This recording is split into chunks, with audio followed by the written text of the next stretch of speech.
Es klusi, lēnām aizkadrā turpinu celt dēlam māju. To māju, kur es projektu jums pārdevu par 150 eurikiem. Un te vakardien man atsūtīja 2 video, kur cilvēki, kurus neviens neievēlēja, turpina graut valsti, kurā atrodas mana dēla māja. Viens no viņiem pateica, ka drīz šeit viss būs nulles zona. Un tad tas jautājums, vai ir jēga vispār kaut ko darīt, vai ir jēga kaut ko vispār turpināt tālāk, ja jau tāpatās viss tas ir paredzēts iznīcībai.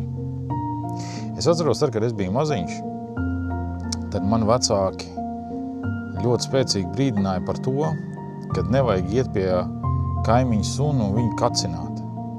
Neatkarīgi no tā, ka tur bija sēta un viss tas pārējais, jā, ir kaut kāds brīdis, kad suns pat zinot to, ka viņš dabūs pa kaklu, vienalga var pārlikt pāri sētai un sakost kājas.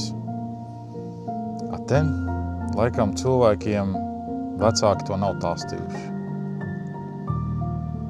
Un sanāk tā kaut kā tā baigi muļķīgi, kad es izniekoju tagad finanses un savus dzīves laiku uz to, ko citi jau ir nolēmuši sagraut. Baigi negribās, lai viss šitais, kas ir sadarīts, kas ir sacelts, kas ir domāts atstāt maniem pēcnācējiem, lai tas viss vienkārši tiktu samalts zem tankiem.